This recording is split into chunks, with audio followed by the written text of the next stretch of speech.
نحمده ونصلی علی رسولہ الکریم۔ قابل احترام میرے عزیز محترم بھائی اور دوستو، سب سے بڑی بات یہ ہے کہ ہمارے اندر عاجزی آ جائے، تواضع آ جائے۔ من تواضع للہ رفعہ اللہ، جو اللہ کے لیے تواضع اختیار کرتا ہے اللہ تعالیٰ اس کو بلند کرتے ہیں۔ اللہ تعالیٰ کو وہ بندہ، عاجز بندہ اللہ تعالیٰ کو بہت پسند ہے، اور عاجز بندے سے اللہ تعالیٰ بہت محبت کرتے ہیں۔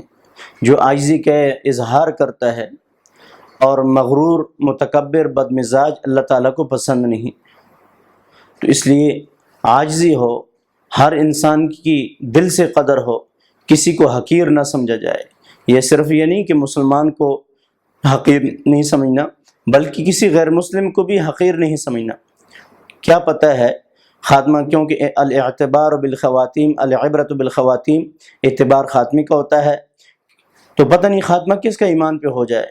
کتنے مسلمان ہوتے ہیں لیکن خاتمہ ان کا کفر پہ ہو جاتا ہے، کتنے کافر ہوتے ہیں لیکن خاتمہ ان کا جو ہے وہ اسلام پر ہو جاتا ہے، وہ جنت کے مستحق ہو جاتے ہیں۔ تو اس لیے کسی کو اپنے سے حقیر نہ سمجھو، غیر مسلم کو بھی، کیونکہ غیر مسلم فی المعال، مسلمان جو ہے وہ فی الحال مجھ سے اچھا ہے، اس کے اعمال اچھے ہیں، وہ ایمان والا ہے، وہ مجھ سے اچھا ہے، اور فی المعال آنے والے وقت کے اعتبار سے ہو سکتا ہے کافر مجھ سے اچھا ہو، اس کو ہدایت مل جائے اور میں مردود ہو جاؤں۔ تو اس لیے کسی کو حقیر نہیں سمجھنا، اپنے اندر عاجزی کی صفت اللہ کو بہت پسند ہے، عاجز بندہ اللہ کو بہت پسند ہے۔ ایک واقعہ لکھا ہے، عبداللہ اندلسی رحمۃ اللہ علیہ بہت بڑے محدث تھے، بہت بڑے ایک جو عالم تھے اور بہت اللہ والے انسان تھے۔ ان کے کافی مرید بھی تھے، کافی شاگرد بھی تھے۔ ایک دفعہ سفر میں جا رہے ہیں، راستے میں جاتے ہوئے ایک قوم کے پاس سے گزرا جو غالباً آتش پرست تھے، آگ کی پوجا کر رہے تھے۔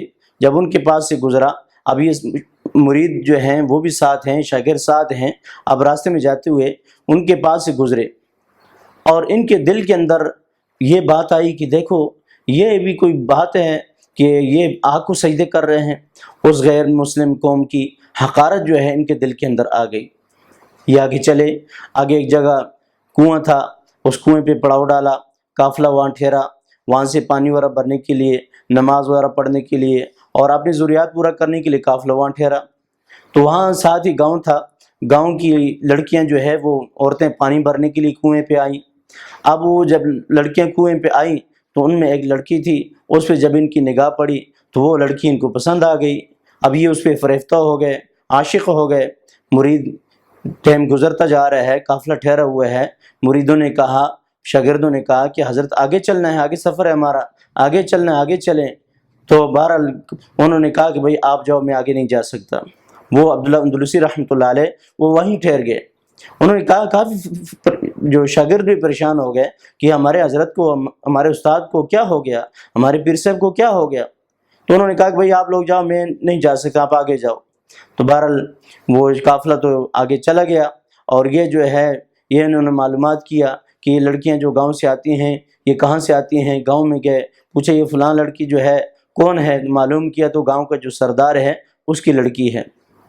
اب جب معلوم کیا کہ یہ سردار کی لڑکی ہے تو وہ سردار کے پاس گئے، اس کو کہا کہ اپنی بیٹی کے نکاح مجھ سے کر دو۔ تو اس نے کہا کہ یہ تو نہیں ہو سکتا، آپ کافر ہو، آپ مسلمان ہو، ہم کافر ہیں، ہم آپ کو تو نہیں دے سکتے، لیکن ایک شرط یہ ہے کہ ہماری بیٹی کے ساتھ اگر رشتہ کرنا ہے تو ہمارے اونٹ یا ہمارے خنزیر 1 سال تک آپ نے چرانے ہیں، 1 سال تک آپ نے ہمارے خنزیروں کو چرانا ہے۔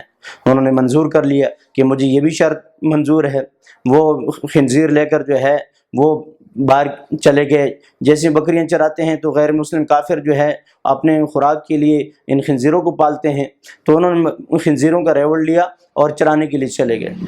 اب جو ہے وہاں خنزیروں کو چرا رہے ہیں۔ اب وہاں قافلہ جو ہے وہ سفر کیا، سفر سے واپسی آئے، غالباً حج کا سفر تھا۔ واپسی آ کر اسی جگہ پہ انہوں نے پڑاؤ ڈالا۔ پھر کچھ لوگ آئے کہ چلو ہم اپنے استاد کو دیکھتے ہیں، ہم حال پوچھیں کہ کہاں، کیا ہوا، کدھر چلے گئے، کیا ترتیب ہوئی۔ تو جب وہاں آئے تو دیکھا کہ وہ عبداللہ اندلسی رحمۃ اللہ علیہ لاٹھی کا سہارا لے کر سامنے خنزیر چر رہے ہیں اور وہ خنزیروں کو چرا رہے ہیں۔ شاگرد آئے، انہوں نے جب یہ منظر دیکھا تو وہ رو پڑے، پریشان ہو گئے کہ ہمارے استاد کی یہ حالت ہو گئی، ہمارے پیر صاحب کی یہ حالت ہو گئی۔ تو انہوں نے بہرحال آئے، سلام کیا، پوچھا کہ قرآن کے حافظ تھے، کہا کہ قرآن یاد ہے کہ تو مجھے قرآن کی ایک آیت کوئی بتائی، وہ مجھے ذہن میں نہیں ہے کہ اس آیت کے علاوہ مجھے کچھ قرآن یاد نہیں ہے۔ اور کئی حدیثوں کے حافظ تھے، پوچھا گیا کوئی حدیث یاد ہیں، سوائے ایک حدیث کے مجھے کوئی اور حدیثیں یاد نہیں۔ سب کچھ اللہ تعالیٰ نے بلوا دیا، وہ ولایت ان کی ختم ہو گئی، سب کچھ ختم ہوا۔ شاگرد جو ہے مرید، وہ ان کے سامنے آ کر روئے تو گڑ گڑائے اور ان کو ترغیب دی۔ بہرحال اللہ تعالیٰ نے کرم کیا اور وہ دوبارہ اللہ تعالیٰ نے وہ توبہ طائب ہوئے، اور اللہ تعالیٰ نے دوبارہ ان کو ولایت بھی دے دی، اور دوبارہ جو ہے اللہ تعالیٰ نے ان کو توبہ کے بعد اللہ نے ان کی توبہ قبول کی، اور اللہ تعالیٰ نے ان کو سیدھے راہ راست پہ لگا دیا۔ توبہ طائب ہو کر روتے ہوئے اور شاگرد ان کو ساتھ لے چلے گئے۔ تو کسی نے پوچھا کہ آپ کا اتنا بڑا، آپ کے اوپر یہ آزمائش آئی، ابتلاء آیا، یہ کس وجہ سے، کیا بات ہوئی؟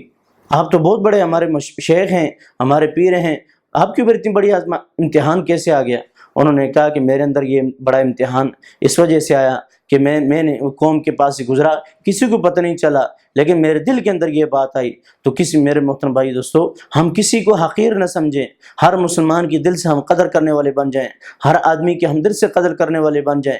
کیا پتہ ہے خاتمہ ایمان پہ ہو جائے، اب میں کسی کو دوسرے کو بڑا سمجھ لوں، میں اپنے آپ کو بڑا سمجھوں اور دوسرے کو کم سمجھوں، پتہ نہیں یہ ہو سکتا ہے یہی بری خصلت اللہ کے وہ میری ناپسند آ جائے اور میری بربادی کا ذریعہ اور سبب بن جائے۔